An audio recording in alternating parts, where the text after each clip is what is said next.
Go ahead. Okay, good evening. Tonight's February 11th, 2021. Town of Brunswick, our regular town board meeting. At this point, I'd like to ask you to please rise.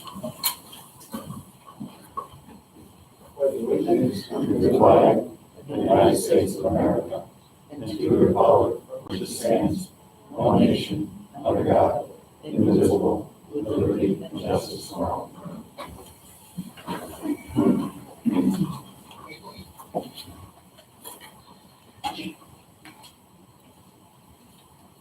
Okay, at this point, I'm going to take the mask off. I got a plexiglass out in front here, and you can hear me a little bit better. We're going to do something a little bit different tonight, a little bit out of order here, but we will take up an initial matter this evening prior to the regular agenda. The town of Brunswick has been experiencing a significant amount of multi-family dwelling development. Recently, a two-family dwelling proposal was reviewed by the town planning board for property on Route 2 in the eastern part of the town. The town is looking to review its zoning law on the issue of multi-family dwellings and two-family dwellings, where they should be located in the town, and the density issues. To give adequate time for the town board to review these issues without development pressures, a proposed local law will be introduced this evening, providing for a moratorium on the acceptance or review of any application for two families or multi-family dwellings. At this point, I'd like to introduce the Town of Brunswick Introductory Local Law Number 1 of 2021. The local law establishing a moratorium on the filing, the acceptance, the review, or determination of any land use application pertaining to a two-family dwelling and multi-family dwellings in the town of Brunswick. Mr. Attorney, we need to schedule a public hearing on this. Gentlemen, I think I would suggest before the next board meeting, that work, which I believe is March 11th. Jim, you get the calendar? We'll schedule it for March 11th, 6 o'clock. Public hearing on that. Okay? Now, we also, some of you haven't been here before, it's been a while. We have open visitors who wish to speak in the beginning, and I also have visitors who wish to speak in the end. So if you hear something during the meeting concerns you, if you want to get up and say something, there's a spot at the end of the meeting also. So with that, I'll open the floor right now if I have any visitors who'd like to come forward. Any concerns, comments at this point? About anything? Yeah, yeah. Come on Oh, okay. down. Oh, yeah. Maybe if you would, state your name Sure. and address. Sure, we're here to hear you, so whatever it is. Good, my name's Betty Bucci. I live on Kellogg Avenue, 59 Pitts Drive. Yeah. Quite a little neighborhood. And I'm here to oppose the road that the Leon development, who's doing the Aldi's and all those drive-throughs, wants to put down into the neighborhood. We were originally told that it was required by the Department of Transportation, but we subsequently called and it's not required by them. Then we were told, well, it was just put there for our access, so we could get up to Aldi's. And we all said, we don't want an access road because, you know, it's a little neighborhood, the roads are small, there's a lot of kids in the neighborhood, not much traffic, and we really didn't want kind of like a pass-through coming from the back of Aldi's, up, you know, past our houses, up through the Price Chopper to McChesney or wherever they're going, you know. And I guess my basic look at it is, I don't even know why it's being considered because it has nothing to do with Aldi's and all those, it has nothing to do with them. All the traffic's coming in from Hoosick, they're doing their shopping you need to get in and they're going out. So if the road is not for people to get out, which we're saying it's not, then it just doesn't belong with that project. You know, and the road has all kinds of electric cables, sewer things, because it's a setup for the apartment complex they keep trying to put through, which is again down in our neighborhood. But that's really a separate project. It has nothing to do with the Albi, so I guess I'm not sure why anyone, the planning board, the zoning board, or this board, would consider the road that really has nothing to do with the project. Okay. Thank you. Okay, Anybody else at this point?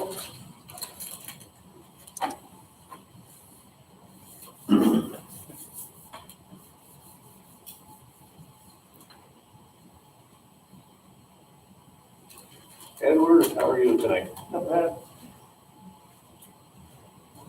My name is Ed Milkowitz. I live at 62 Williams Road.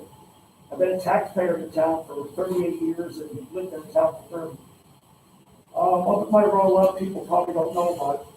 Do I need this on or do I take it off? Did everybody hear me okay? Or- Just need to get a little closer to the mic. Maybe it could. It's a little struggle with a match, that's why I have to take mine off. We don't ask for a lot up on our roll, but when we need something, we need it. About 10 years ago, I had a handshake agreement with Doug Eddy to have a cul-de-sac on the end of our road. I was gonna give them the land with the cul-de-sac, and they were gonna pave it in return. And it's been about 10 years now, and I let it go the first couple, but, nothing's been done. I was here, I thought it was in the fall, but it was prior to last time, because Gordy said he was gonna go up and look at it, and nobody ever got back to me.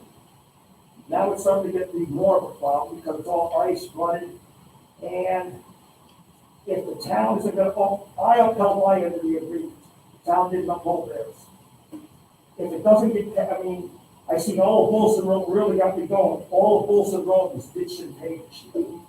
We need probably, I don't know, about three to four truckloads of pavement up there and ditching because the culverts are filled in, because the culverts are only probably about 8 or 10 inch culverts. So the whole hill gets iced because when the spring comes out, runs down the road, ices everything. Not the big snowstorm, but the one was either just prior to the big storm or just after the school bus is coming up. And I'm sliding down the road towards it because our road is not 2 lanes wide. You cannot pass 2 cars on our road. One either has to pull over as much as they can so the other can get by. So our road is not up to state standards. And that being another question, what happens if there's an accident like that? Who's at fault? The person that slides into a vehicle or the town for not keeping the road up to date? I don't know, if I've kept up to date, I'm not sure how that works. But how many houses are up in there? Ed? There's 5 of us. 5 or so? What's a cul-de-sac for? What does a cul-de-sac do? Just help From school buses and any. school bus go all the way up there? Oh, yeah, they come. I lose track. I did go up and look at that after we talked. And if there's any more, we don't know, we were without a Iowa superintendent for a little bit of time, and COVID came this year, and that made us slow us down quite a bit. Granted, there was some new roads that taken care of. It was intended to go, I talked to Eddie about getting up there and putting something down, the partial run, and get it down this last year. Now, I don't know whether he delivered any stuff up there or not. Because I graded off my tracks, so keep it from Yeah. staying rush. So, I did indeed go up there and I did discuss it. Once again, it didn't get followed through, talk to your, Well, I can only say that, I will stay on top of it and see that something happens for you this spring. And we're not gonna do anything for It's spring. getting to a point now where, You had so much mud last year in there, it was a mess. and the town plow got stuck in there, they had to bring a loader up to get it out. Yeah, I get it. And they, it's getting to the point now where I upheld my end of the bargain. I get The it. town didn't do theirs, so I'm getting to the point where I'll just start parking my equipment in my cul-de-sac. And they'll be able to use it because, it's well beyond the 25-foot area that the town could actually take if they needed stuff on the road, if you go by the property. Now, we're talking about the cul-de-sac, we've been maintaining that area? They didn't maintain nothing. Okay, highway. We have, They put it in and that was it. But what I'm saying is, do we plow that spot or we get up there? Well, we plow, but then I. I guess what I don't wanna say, I don't wanna build a road, and you say, I'm gonna build a cul-de-sac over here, come on over here. Well, they used to use the driveway to back up. And I just wanna make sure we're maybe not well, but you're, we maintain that you're area. plowing it, you're plowing it. Okay, all right, that's fine. And that's as far as it goes. There's no maintaining at all. I'll I guarantee used you. to plow. I guarantee you, the attorney's ears picking up here. Okay.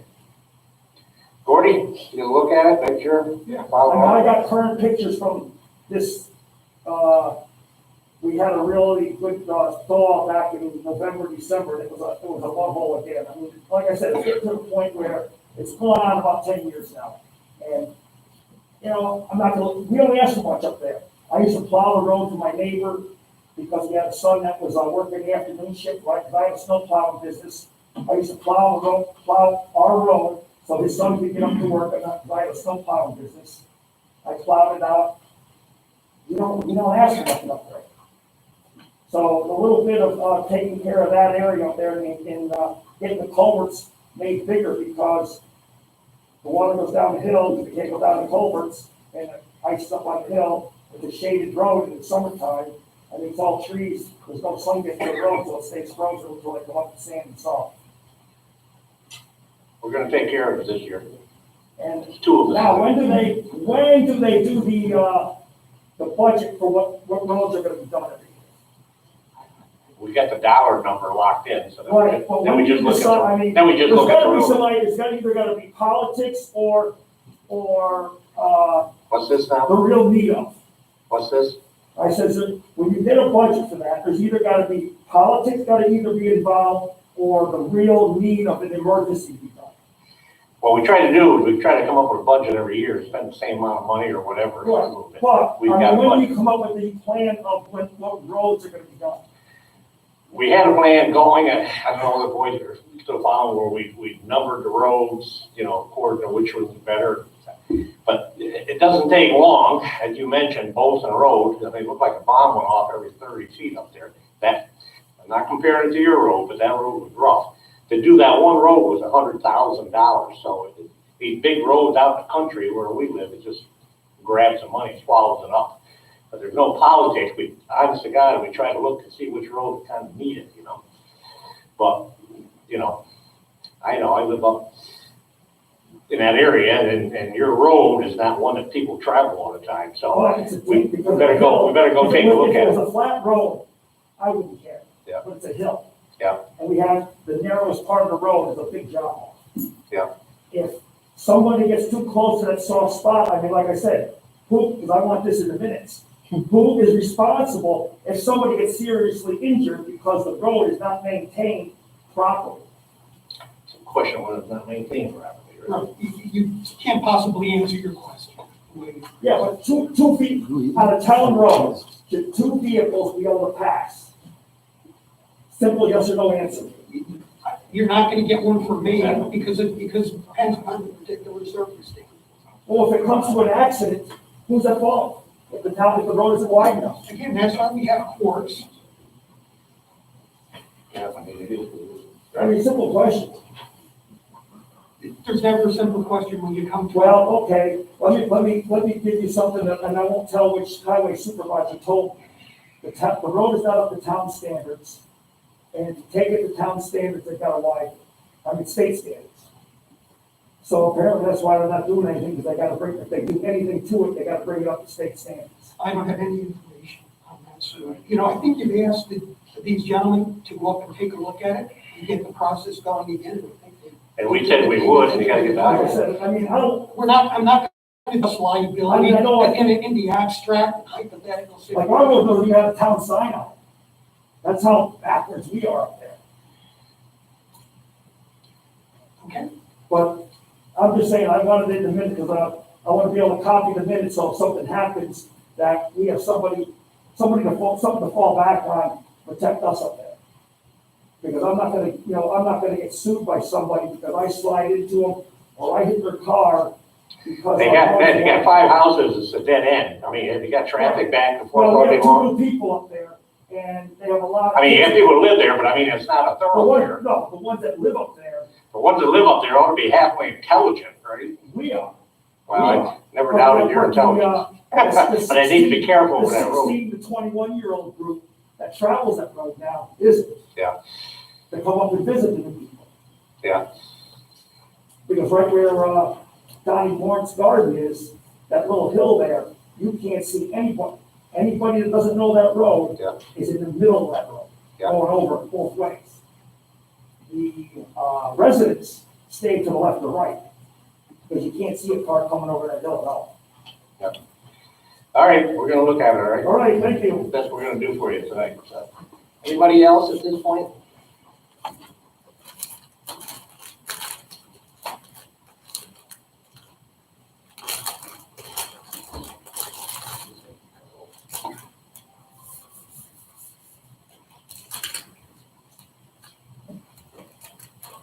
Thank you. Good evening. I'm Hi. Diane Harris. I live at 15 Berkshire Drive. And I'm representing the neighbors on Berkshire Drive, Cynthia and Shane Holcomb, Laura and Paul Radigan, Sarah and Peter Donaldo, Bernadetta and Jason Montgomery, my husband Robert Harris, and Terry and Lance Long. On behalf of the homeowners on Berkshire Drive, we would like to go on record with concerns about potential development of lot number 38 Excuse me, by ma'am? Walter Lane. You get a little closer to the microphone. Yeah, this is tough. The master tough. Sorry. How's this? Any better? I don't think it's on. I don't- How about this? That's better, you know? Oh, geez, Ed, I hope we got you caked. Yeah, it was coming in. It's coming in? All right. So on behalf of the homeowners on Berkshire Drive, we would like to go on record with concerns about potential development of Lot 38 by Walter Lane. Our current understanding is that Mr. Lane intends to run a water line connecting at the point where Hudson and Berkshire Drive split. When homeowners or prospective builders have inquired in the past, they've been told it is too great an expense for the town of Brunswick to absorb, possibly because of the small number of houses beyond that point. For historical purposes, some of our encounters with Mr. Lane thus far include the following. Mr. Lane previously attempted to develop lot number 38. Knowing that he would not be able to fit both the septic and well on that lot due to required distances, he and his oldest son dug a trench as part of a plan to run the septic line across the street, where he planned to put the leach field. I inquired what he was doing, which he explained, and I asked if the town of Brunswick had approved it. He stated he did have approval, but apparently that wasn't true since the town required him to backfill the trench. I believe the town required him to pay for the repaving over the trench. In 2010, Mr. Lane obtained a building permit from the town of Brunswick to build on lots number 31 and 32, which he owned. However, as he has told some in the neighborhood, the view would be much better at the crest of the hill known as the Spring Crest Hilltop Parkland. He began excavating once winter ended, primarily in the dark with generator lights. In April, we realized he had dug and poured a foundation more than 50 feet over the border of the Spring Crest Hilltop Park. He offered to give the park lot number 38 in exchange for allowing him to continue building where he had dug and poured the foundation. However, the neighborhood homeowners all declined that offer. The town of Brunswick required him to remove the rebar and backfill the foundation. In 2013, just as Mr. Lane's sister-in-law was moving out of her house, number 12 Berkshire Drive, Mr. Lane began dumping truckloads of asphalt on lot number 38. The county investigated and determined it was cured asphalt and likely not toxic. However, the Montgomerys, now the owners of number 12, are very concerned about the impact of seeping water from the proposed septic system on lot number 38 through hard pan clay and asphalt and how it will affect their well directly across the street. In the summer of 2020, Mr. Lane dug a well on land he does not own on the opposite side of the Spring Crest Hilltop Parklands, presumably with the intent to run a water line across the parklands to where a house should be located on lots 31 and 32. However, upon the neighborhood noticing this well digging, we alerted the town. According to town employees, Mr. Lane acknowledged he is aware he is digging a well on property that does not belong to him. At minimum, based on Mr. Lane's disregard for the neighborhood and for rules and regulations, we are requesting that the town of Brunswick require that any water line construction must be performed by a contractor relationship established by the town and paid for by Mr. Lane. Otherwise, we're gravely concerned that neighbors, including prospective builders on lot 38, will suffer the consequences of improper, cut-cornered, unapproved practices, which could result in loss of water supply to existing customers, flooding, damage to roadways, and many other ill effects at a cost of our peace of mind and town of Brunswick expenses to repair resulting issues, which of course is paid by our taxes. Thank you. Thank you. Let me ask you this. Would you be comfortable if I had a copy of what you just read? Certainly.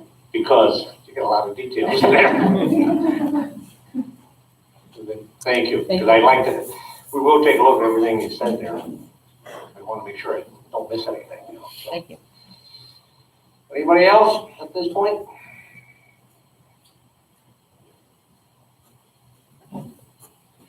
Hi, How are you, sir? my name's Travis Bradley. I live at 3 Watson Ave. What was the address, sir? 3 Watson. So, last time we were here, it was a different panel, so I'm probably not too familiar with everything we said last time. But I'm also here just to oppose that road for David Leon and all these something Wendy's, David, and KFC. They go hand in hand. It's not one or the other. It's a project that's working together. We're all directly affected by it, but the road will literally be right up on my property where my kids play. And there's like a pond that the creek runs right down the length of my property, builds into there where that power station is, and the road will go right over that. I don't know if that was ever addressed or ever talked about, what's gonna happen with that water that literally runs the length of my house, of my property. That's 15, 20 feet back of my yard, okay? I don't know if anyone ever came to address that. No one came knocked on my door and said, hey, can you assess this? And nothing, okay? The question I have for all you gentlemen here, right, is David Leon here? Or is just his representative? Representatives, I believe. Okay, does David Leon live in Brunswick or no? Does he live in Brunswick? Yeah. No. So my next question is, do you guys represent the citizens of the town? Or do you represent David Leon? I'm not saying you can give me the answer now, but that's my question. You have over 80 sheets. Some of them are petitions. I know one petition was filled out by me and my partner, okay? Me and her and my kids went from house to house, around the whole neighborhood.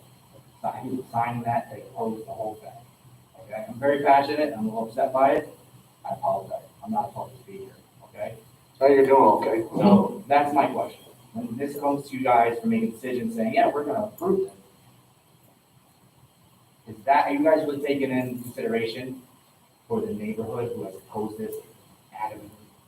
You know, that's the question I have for you. Or do you guys gonna push it through? No disrespect for you, sir, but for the gentleman. I mean, we've got zoning, people have the right to apply for things. I mean. No, I understand the concept. I understand that. So, I understand also that everything has to get submitted. Yeah, what I'm saying is, I can't tell them, go away, don't even do it. No, I understand the concept, but when it comes to approval, the town, the people, last time we had the meeting here, there was a lot of people here from all around Brunswick. It wasn't just the people affected directly by it. They all were against it. A lot of the people were saying you need to fix Lucy Street before you can do any extra adding of another business here or there. I literally took me 10 minutes to come from Rensselaer, where I work, to Walgreens, 15 minutes. 20 minutes just to get from there to here, okay? Just an idea of like the traffic, and it's not even that bad right now for the COVID. But that's all I have. I just want you guys to think about that. Who do you represent? Who do you guys look out for? I know that's my question. You don't have to answer it. I'm sure I might be on the spot. It is what it is. But that's it. Thank you. Okay.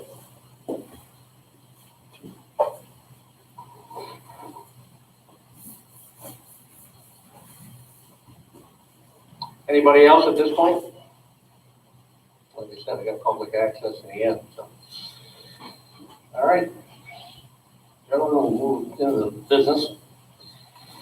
Minutes of previous meeting, which would be January 14th, a regular meeting, and January 14th, public hearing. Motion to approve. Second. All in favor? Aye. Aye. Okay, reports by elected officials and department heads. Mr. Lewis, you're here, town clerk report. Yeah.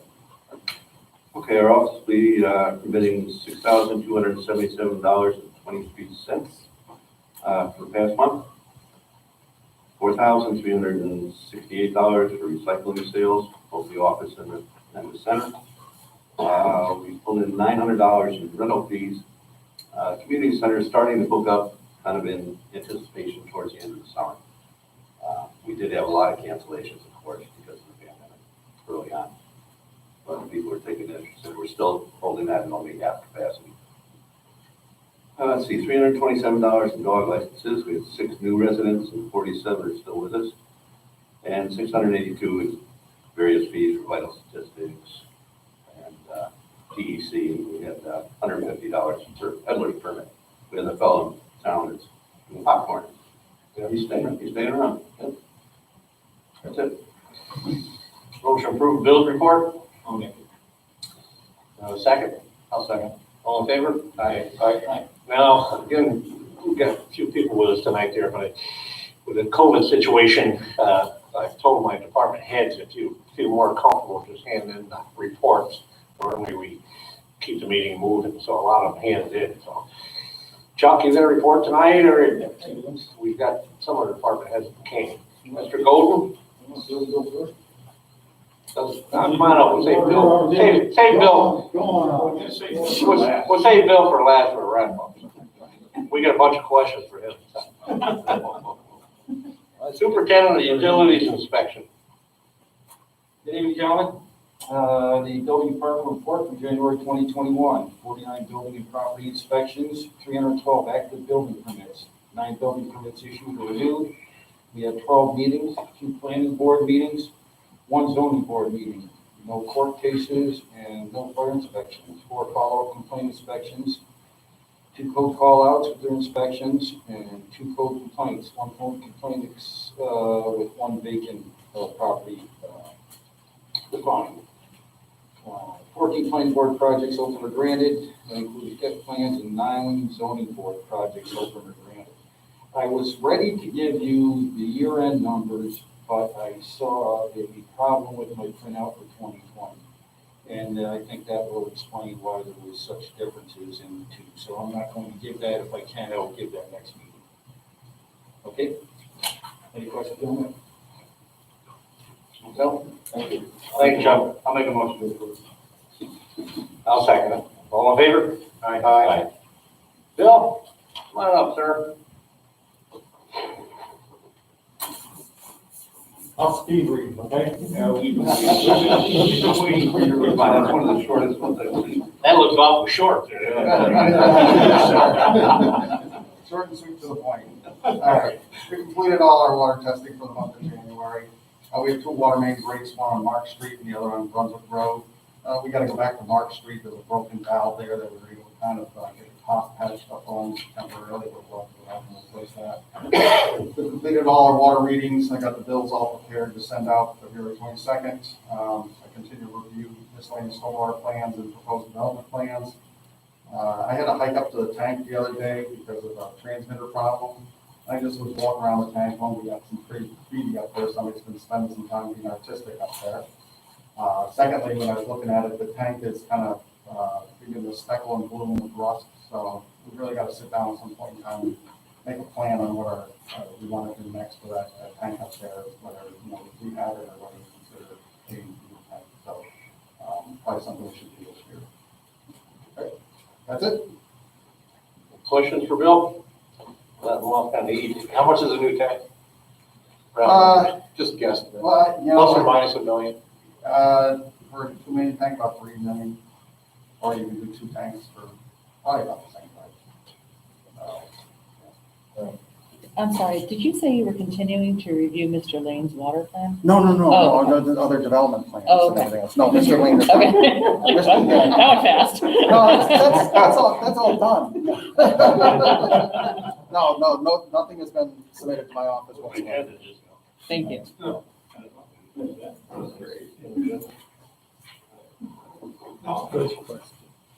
You spoke so fast. I was like, wait a minute. Turn it over. We got any other staff here that'd like to speak? I don't think so at this point, so. And everything else was submitted. The only thing missing was my story so far. Sharon. Got the library. Martha, I see you there. You want to hop up and grab the mic for a second? Come on up. I'm hearing rumors that we have a new president over the library. Is that true? Good evening, Mark Van Gavy, 15 Langmore Lane. And if you don't know me, I've lived here for 26 years, and I'm the new president of the Board of Trustees of North Brunswick Community Library. I would give Sarah's report, but I don't know it off the top of my head, and I know that she sent it in. Yeah, she did. Yeah, that's good. So I do know that she's continuing to do the curbside with the book pickups and with the STEAM and the clubs, and she does have a bunch of Facebook clubs that she's doing that are actually fairly active. The most active, I think, is probably the cooking club, because I have friends that do it, and they said they post pictures of their food, which is sort of beyond me, but they do it and they all enjoy it. So she will reopen probably in step with Upper Hudson Library when all the other libraries start to reopen to the community. Now that we have the addition, it is beautiful. I've been there several times. Phil, at some point, if you'd like to come in with any of the other town board members, I'd love to get you up there and show it to you. It is a very nice layout. Instead of like that L shape that it had, now just a great big rectangle. It's beautiful, and it will be lovely when we can open and let the public back in again. Excellent. Well, thank you for taking that position. I mean, I know how super busy you are, but the busy people, they're the ones that get everything done. So thank you. Thank you. Thank you so much, and I'll be seeing you a lot. Okay, thank you. All right, Bill, how about some resolutions? Let's do that. Okay. First, resolution 26 for the year 2020. Resolution authorizing purchase of equipment for the town of Brunswick Highway Department. I'll second. Foregoing resolution offered by Councilman Sullivan, seconded by Councilman Christian. Roll call vote, Councilman Christian. Aye. Councilman Sullivan. Aye. Councilman Belcherry. Aye. Councilman Sibberly. Aye. Supervisor Herring. Aye. Foregoing resolution is adopted. Resolution 27, 2020. Resolution adopting revised detention and disposition schedule for New York local government records. I'll offer. Second. I'll second. Foregoing resolution offered by Councilman Christian, seconded by Councilman Belcherry. Roll call vote, Councilman Christian. Aye. Councilman Sullivan. Aye. Councilman Belcherry. Aye. Councilman Sibberly. Aye. Supervisor Herring. Aye. Foregoing resolution is adopted. Resolution 28, 2020. Resolution declaring items to be surplus property. I'll offer. Second.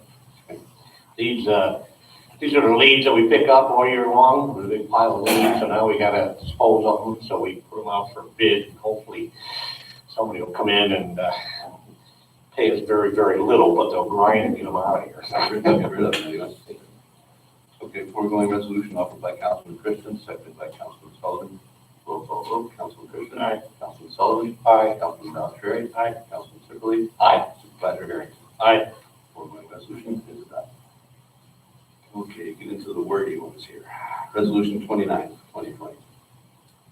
Resolution approving certified list of volunteer firefighters of the Brunswick Fire Company Number 1 Incorporated who have earned at least 50 points during the calendar year 2020 under the Length of Service Award Program sponsored by the town of Brunswick for the said fire company, thereby qualifying them for a year of service credit and directing that the said certified list be returned to the fire company for posting for a minimum period of 30 days. I'll offer that. Second. Foregoing resolution offered by Councilman Sibberly, seconded by Councilman Sullivan. Roll call vote, Councilman Christian. Aye. Councilman Sullivan. Aye. Councilman Belcherry. I abstain. And Councilman Sibberly. Aye. Supervisor Herring. Aye. Foregoing resolution is adopted. Okay. Along the same lines, resolution number 30, 2020. Resolution approving certified list of volunteer firefighters of the Volunteer Fire Company of Center Brunswick Incorporated who have earned at least 50 points during the calendar year 2020 under the Length of Service Award Program sponsored by the town of Brunswick for the said fire company, thereby qualifying them for a year of service credit and directing that the said certified list be returned to the fire company for posting for a minimum period of 30 days. I'll offer.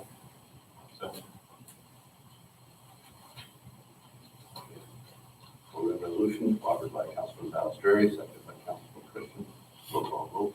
Councilman Christian. Aye. Councilman Sullivan. Aye. Councilman Belcherry. Aye. Councilman Sibberly. Aye. Supervisor Harrington. Aye. Foregoing resolution is adopted. Resolution 31, 2020. Resolution approving certified list of volunteer firefighters of the Mountain View Volunteer Fire Company Incorporated who earned at least 50 points during the calendar year 2020 under the Life Service Award Program sponsored by the town of Brunswick for the said fire company, thereby qualifying them for a year of service credit and directing that said certified list be returned to the fire company, posted for a minimum period of 30 days. I'll offer it.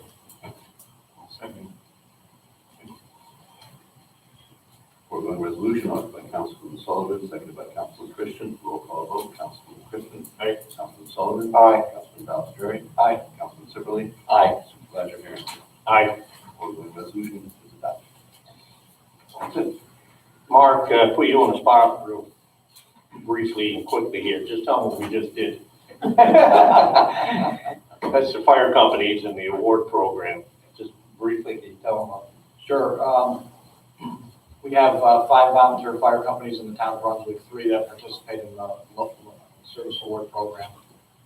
There's nothing for volunteers out there. There's nothing to retain them. It's hard. The ranks are getting real small, and a lot of the volunteers are older, and the younger folks aren't. So we've had a LoSAP program for a while. It puts $1,200 a year into a fund for them. And Next year. Next year, yes. Right now it's seven, right, Pat? Mhm. Next year it goes to $1,200 a year. That's all they receive. It goes into a account for them. And then they have to earn 50 points a year in order to get credited with that $1,200. And then when they reach the age of 62, they get a cash out of whatever's there in their account. So it gives them some incentive to get out and volunteer and help. Without our volunteer departments, we would spend probably $10 or even $100 million in this town for fire service. Thank you. Good. Thank you. You're welcome. Okay, board have any old business? New business, gentlemen? Make a presentation.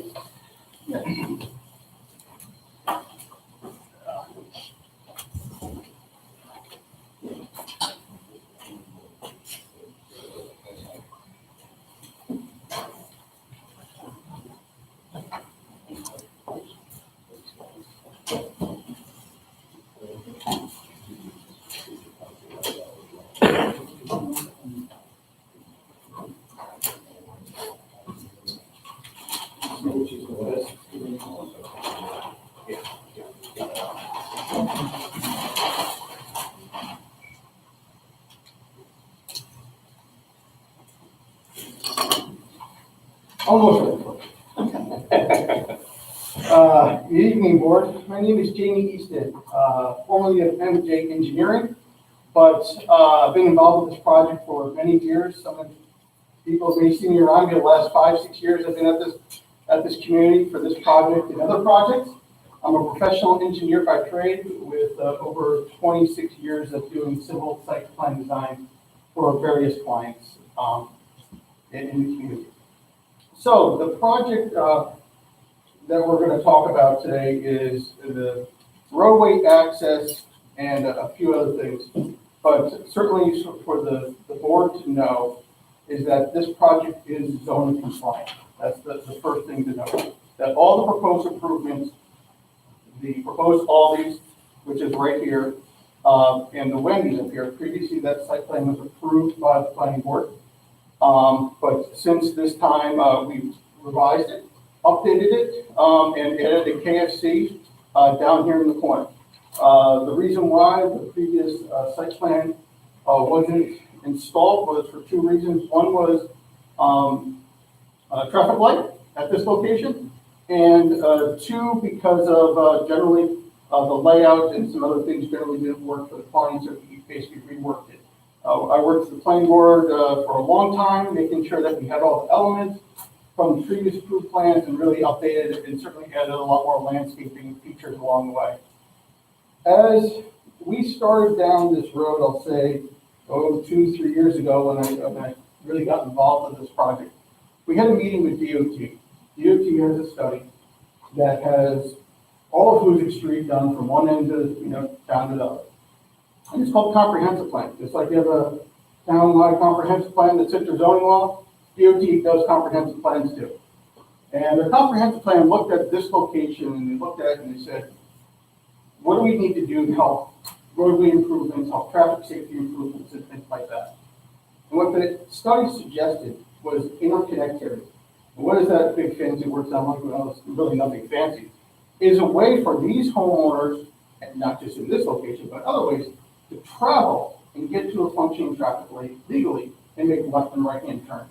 DOT doesn't want to have 1,000 curb cuts along the roadway, if at all possible. They'd like you to go to one location only and then exit out from there.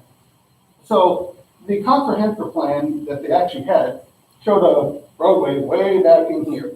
And it actually connected basically Hillcrest to Woodson and other streets, and then basically schematically showed getting out to a proposed traffic light in front of Lord Ave. That's what DOT wanted us to follow.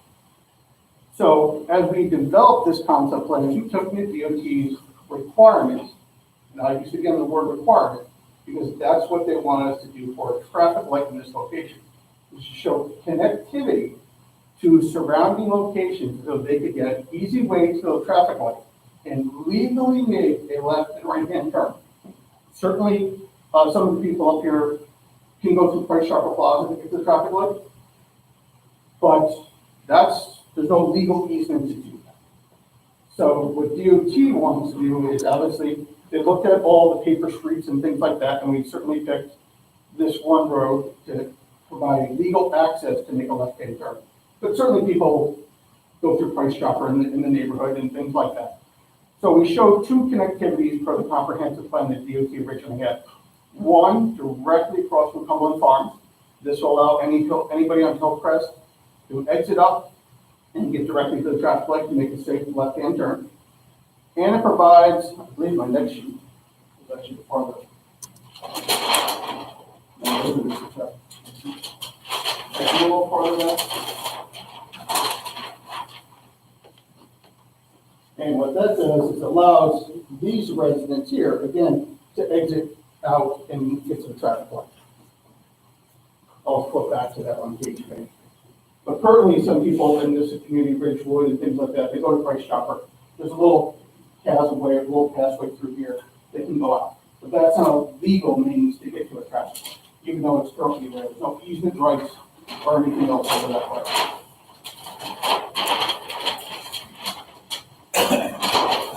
So as we looked at this design, many questions kind of came up to me during the course of this.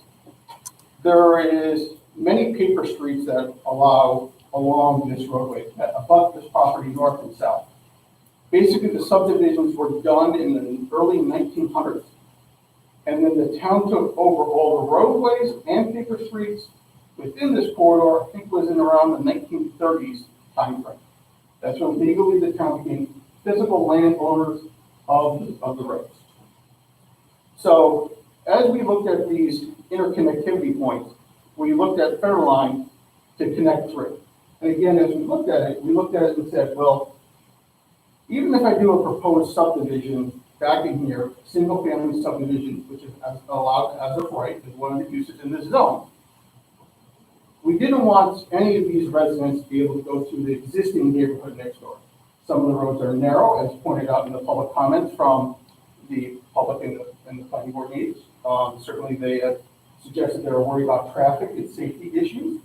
So we designed this road as a one-way road only into our site.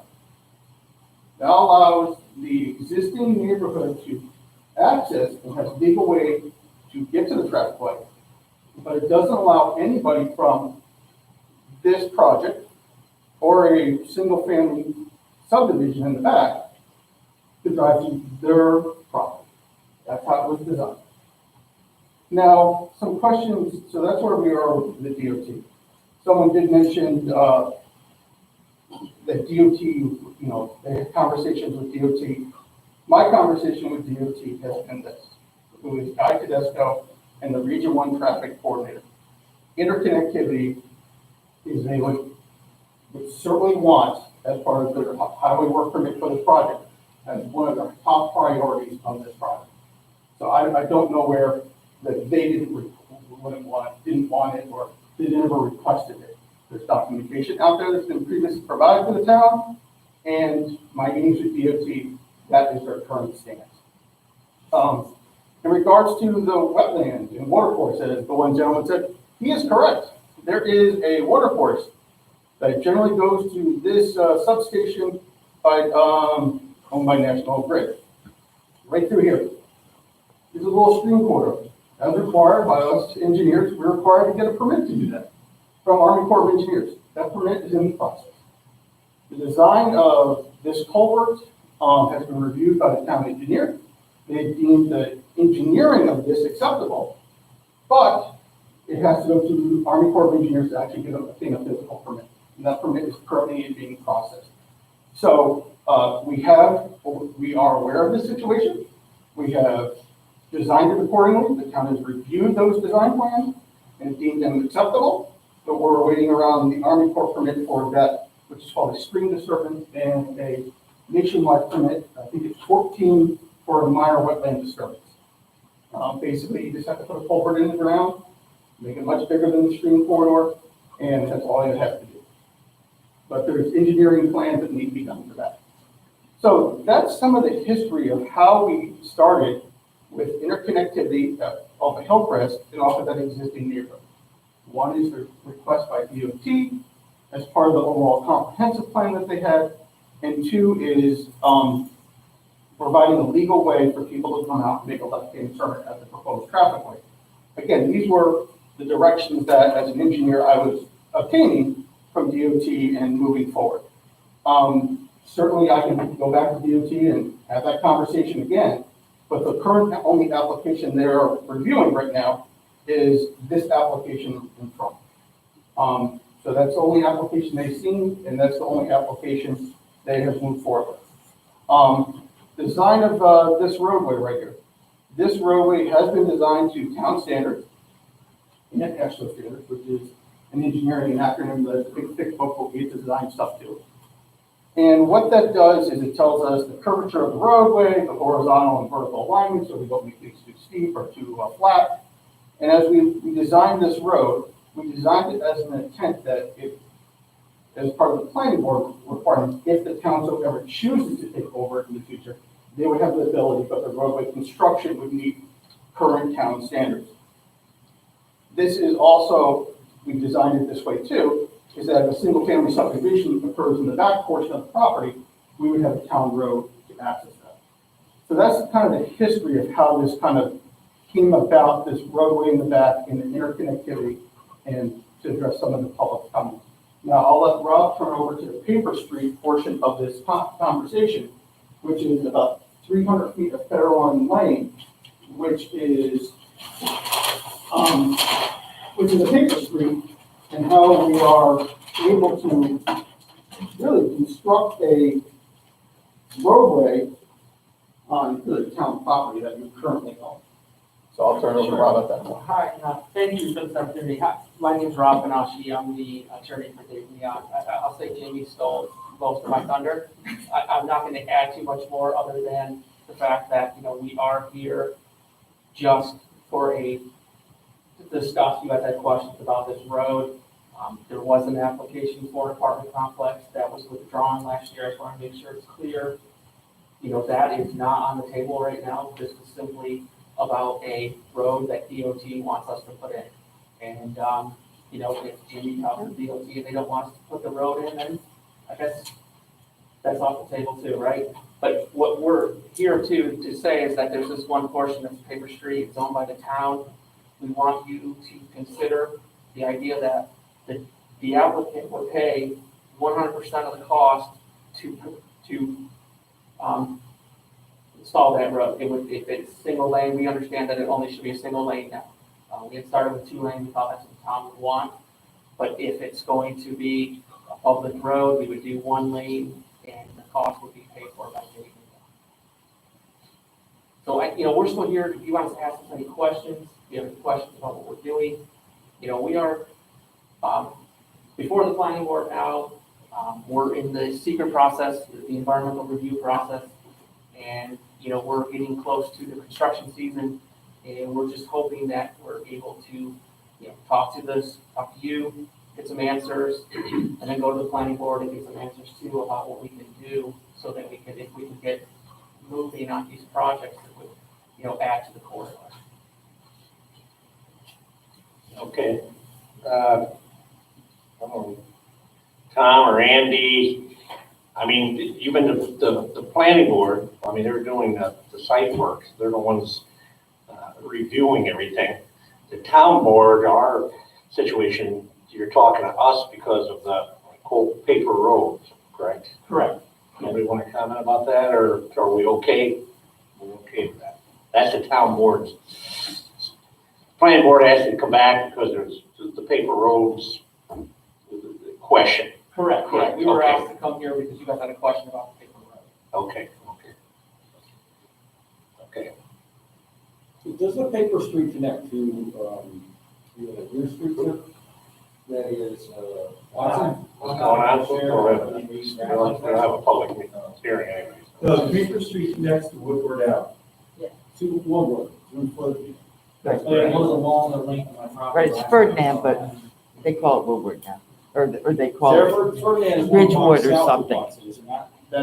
It is, there are 3 paper streets that abut the, I'll call it the northern property line of Dave Leon's application. One is directly in front of this gentleman's house, which I did not think at the time, from an engineering standpoint, that he would like a thoroughfare through the front, near his front yard.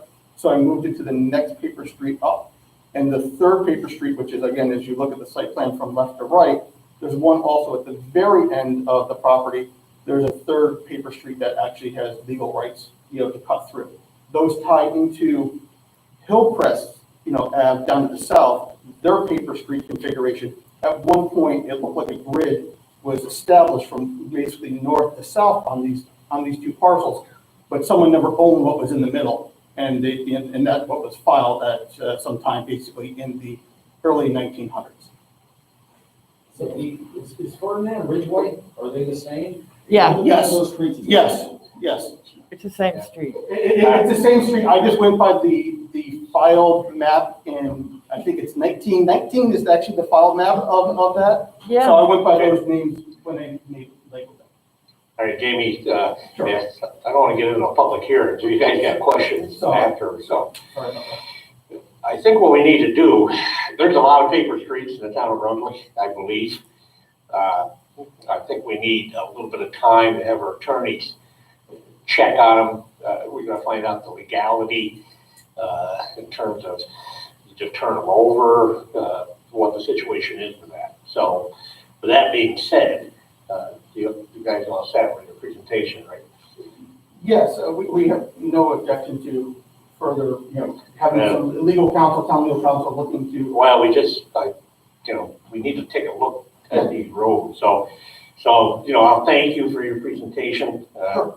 We're gonna take the information under advisement and consideration.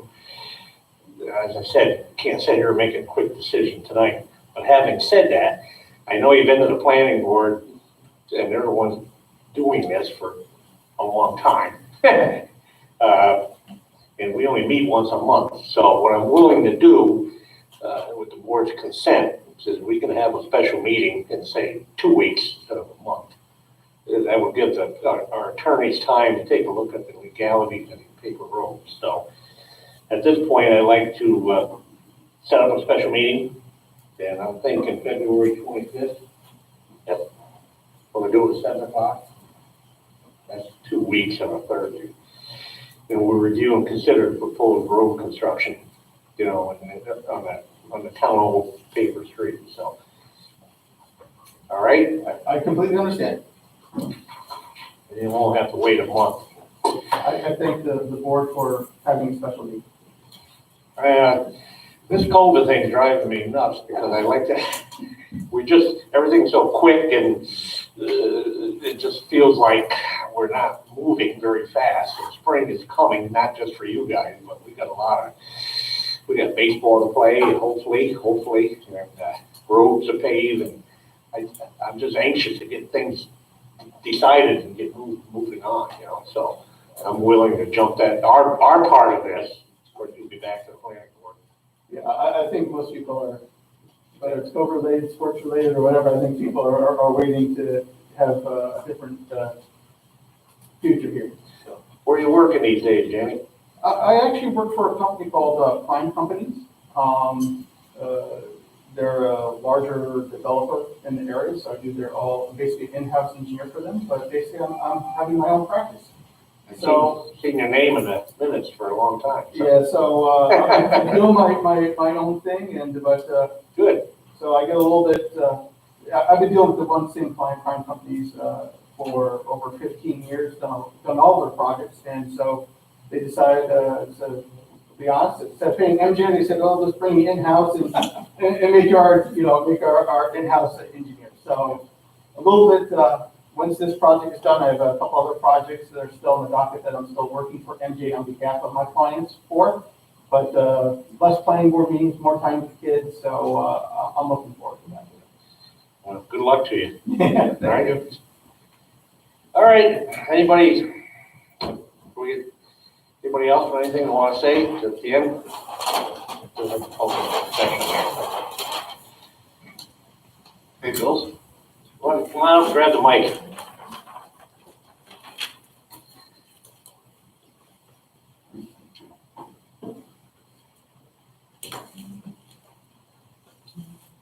Gotta have your name and address if you don't mind. Sarah Coonrad, 30 Killock Ave.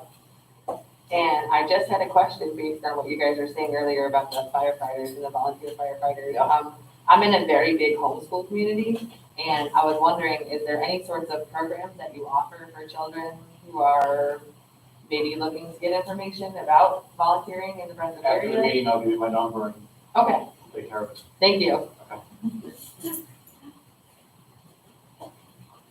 Anybody else at this point?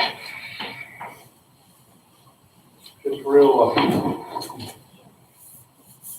You gonna do our warrant? Okay, someone else? now you want to grab it? You hand that mic right there. So. How are you, sir? Excellent. My name is Fred Ring, I live at 31 Woodward Ave. I'm sorry, Fred, what's the last name? Ring, R-I-N-G. Thank you. And I'm here tonight to discuss the commercial development on Hoosick Street. Let's see, the last planning board meeting, the planning board deferred it to the town council that the road between the developer, where they want to put in the access road, over to Woodward Ave is a paper street, and they need the planning board feels that they need that the developer needs town approval before it can move ahead. This access road, it has utilities on it. It has an 8-inch water line. It has an 8-inch sewer line. It has a location for a pump station, a sewage pump station. And so anyways, the utilities, and if you look at the developer's current site plan, there's a lateral coming off of those utilities. And that lateral leads to right to one of the buildings where the proposed 200 unit apartment complex was proposed. So anyways, I digress for a second that I grew up in Pleasantdale, and a friend of mine, Chris, he grew up in Lansingburg, and we both worked at the Welch Farm. And Chris went on to work at the Harrington Farm, and he told me how the Harrington Farm is a dairy of distinction. And either it's an award, as most of you know, it's only given to some of the most prestigious farms in the area. The point of this is by proxy or by association, Brunswick is also a community of distinction. And this 200 unit apartment building, we have to ask ourselves, is it the appropriate development for this area? It's sandwiched in between 200, or the proposed 200 unit complex. It's sandwiched between two residential neighborhoods that are pretty much single family houses. And then also, what's in this valley right here is a predominant view of a transformer station and a high tension line. So, I mean, what we have to ask ourselves, is this the appropriate development for our community? And furthermore, it's a little bit of a safety issue that this access road has the potential to be a bypass. Aggressive drivers could go from Cumberland Farms, across one of the fast food restaurants, across the gym, behind the grocery store, out through the apartment complex, through the residential neighborhood, through Price Chopper, and out onto McChesney Avenue. So, you know, there's a safety concern there. Now, regardless of how the developer wants to swing this and state it, what they're doing is they're segmentating the project, whether it's a 200-unit apartment complex or a single-family development. You know, this road is a segment, they're segmenting it, and it's a violation of the Seeker Act. Because they're avoiding a comprehensive review of the entire project. This road has these utilities on it. What is the end use of these utilities? So as you folks consider, you know, in your next planning meeting, you know, I would like you to consider if this access road is a segmentation of future projects to come. Thank you. Thank you. And lastly, you know, I understand that the developer in the free market, that they have the right to develop things, and it's with the zoning. But, you know, there's responsible zoning, you know, planning that, you know, fits the community. Thank you. You mentioned Chris, he stopped at a farm here. I haven't seen him in years, but he did stop in, and it was great to see him. Talk about the Welch time and all this stuff, so. Yeah, it's the time. You go back to Seth and Jonesy and the whole Welch crew, huh? It's the ties of the community that we had before I lived here. Yeah.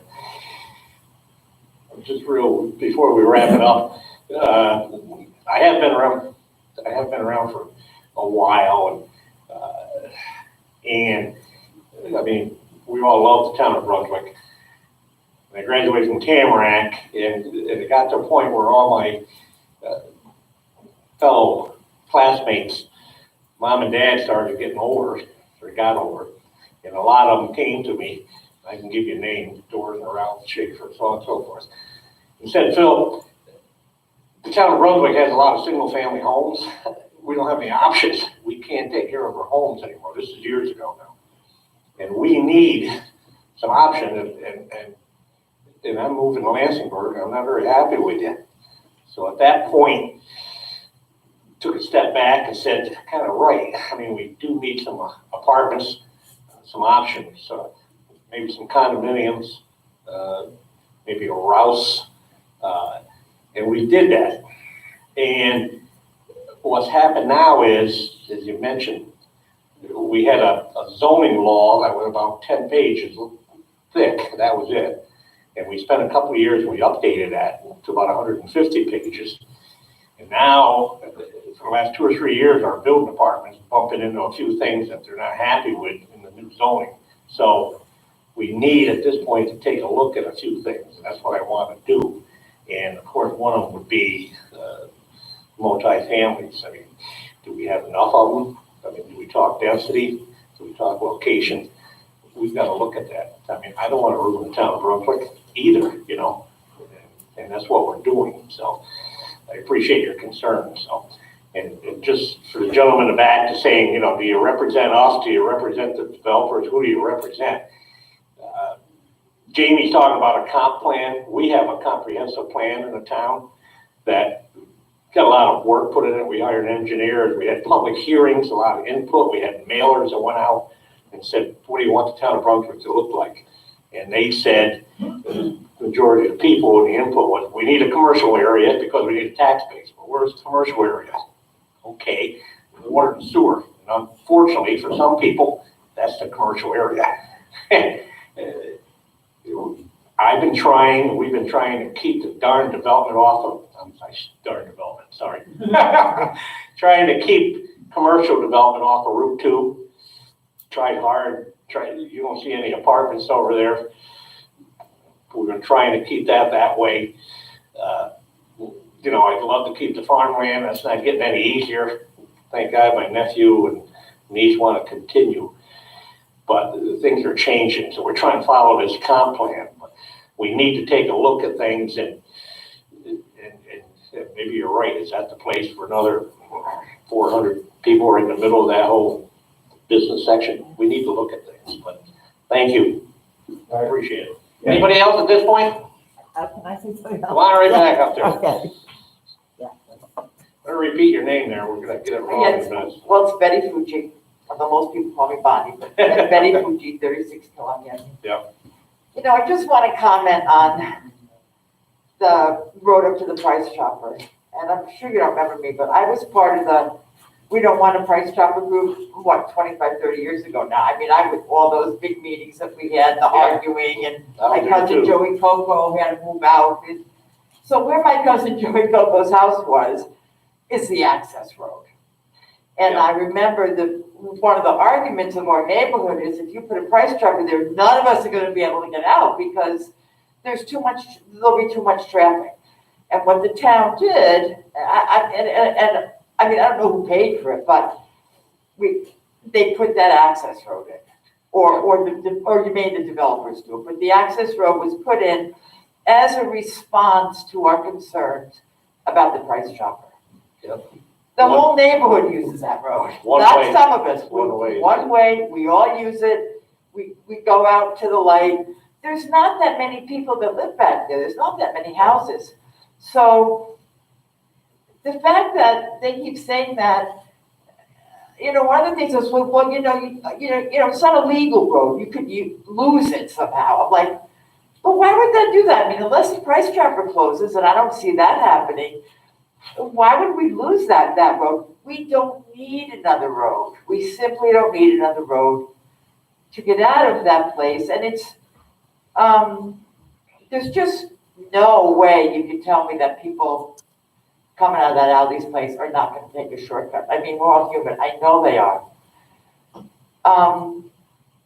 So I'm just, again, talking about that road. We really don't want the road there. And we can go to our whole neighborhood and everybody will sign it saying they don't want the road there because they have kids, they have families. It's a little area. The roads are small. It just doesn't belong there. And it's not, and I know that's not really the reason for the road being there. I mean, that's he said, she said thing, but it's absolutely not the reason for that road. So, thank you. Just saying that again.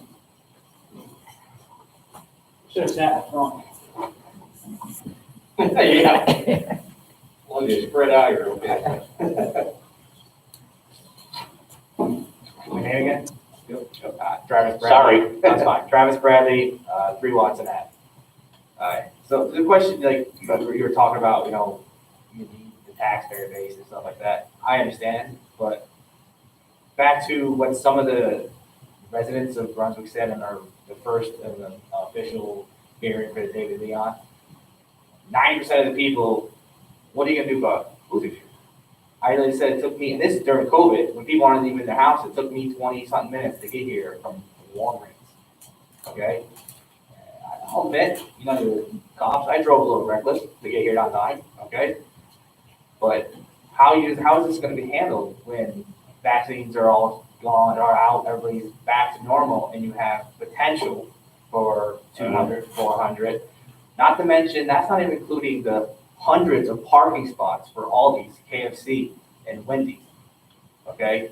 I mean, you're just gonna add another traffic light, that's gonna fix the problem? I'm not trying to be rude or disrespectful, but it's just, what you need to fix that problem before this. I mean, I've been driving up Hoosier Street since I was 7 years old, going to Brunswick Lee's Taekwondo, okay? 7 years old, and I had to leave my house an hour and a half early just to get to class, okay?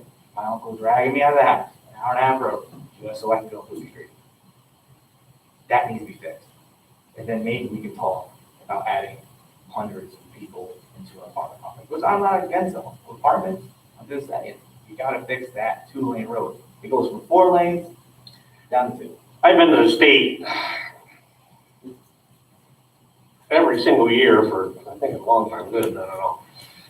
Trying to get the state to do something with that, it's a state road, you know? And the first thing they tell me, there's no problem, I said, come up on a weekend. And then they said, we got a lot of Route 7s in New York State, nothing's gonna happen to that, you know? So they came and adjusted the lights, but every time we have a developer come in and we say, well, we don't think Route 7 can handle it, they come back with a piece of paper from the state saying, yeah, it's okay, we can handle it. So the state has control of that Route 7. It drives me You have crazy. control of the building, what they're trying to do, do you not? So we can stop building. You can say. Right there, we can just stop. And what happens is, you know, if you come up through there, once you hit Walmart, all of a sudden, where the heck the traffic go? It opens up. I mean, it's terrible right in that section. So yeah, you can stop there, but you know, everybody up the road is building, so you wonder. It's tough to try to figure out what to do, you know, so. I mean, it is, I live right off, like. And most of it is, not most of it, as you know, New Jersey, skiers, people looking at leaves, I mean, they're all coming up through there, you know, whether you're building or not, you know. There's not a lot of people coming from North Greenbush to go to Burger King, you know. There are people driving by. Taco Bell wants to be here, they're not bringing people in. But you're adding more It's cars. the traffic going by, so. But I mean, you're adding more cars now. You're adding another grocery store that's potentially could bring hundreds. I don't know, I can't give you a number. So, but, okay, the final thing I'm gonna say is just help Brunswick Girls Softball League, all right? Thank you.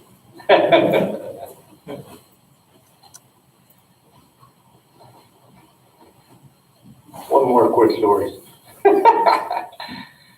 When Walmart was built, I'm not comparing none of this, nothing to do with you guys, but this still drives me nuts. When Walmart was gonna come to town, we had this gentleman, Papa, I remember his name, came to every meeting and trashed the board and I don't want Walmart, it's the worst thing in the world. You know, I live here, I eventually I would remember his name. He was John terrible. DiGiovanni. Who is it? DiGiovanni. Came to every meeting, I mean, and said, you're ruining where I live, it's terrible. I'm not talking about you guys. What are you doing to me? What are you doing to me? They built Walmart, and I said, my wife, you know, I don't go to Walmart, but I said, it's a new store, let's go. Honest to God, me and my wife went there, I opened the door, I went in, and he was a greeter. He was a greeter, wasn't work for him. 5 years I got beat up on this guy, so. But anyway, another story. Jamie? I just, Jamie Easton, I did just work for the record. Just want the board to understand that, you know, traffic is a concern. DOT obviously drives that vote. But you also have to be careful of what you wish for. I know a lot of people want to be able to travel from point A to point B in the fastest time possible. So a lot of comments have been said before, and I've certainly said this at planning board meetings before, is that if you change that road into a 4-lane highway, people will drive quicker and get from point A to point B, and you'll have more traffic. What happens is there's more speed. I suggest that the board, just for informational purposes only, look at what's called a road diet. There's communities out there that are actually changing their 4-lane roads down to exactly what you have out in front of this project site for safety reasons. Due to high traffic volume, you actually reduce down the speed of cars and therefore make it safer for everybody in the community to use the roadways, sidewalks, and cross connectivities. Example of that, Delaware Avenue. Example of that, Albany Shaker Road in Town of Colony. Those are just 2 local examples of projects that are called road diets that are actually reducing down the number of lanes and project sites. There's pluses and minuses to both sides. One is the traffic that you sit in time-wise. The other is the safety. Just want the boards to understand that there's 2 sides of that equation that should always be recognized as you make any decision. Thank you. Thank you. With that, entertain a motion to adjourn. No. Yes, pay bills. I make a motion, we pay our bills. Oh, geez, I always forget the bills. Okay, remind me that in the morning. I'll second that. All in favor? Aye. Is that it? That's it now. Now we can adjourn. Take a motion to adjourn? Yeah, who's gonna do that? All right, all in favor? I'll second that. Okay.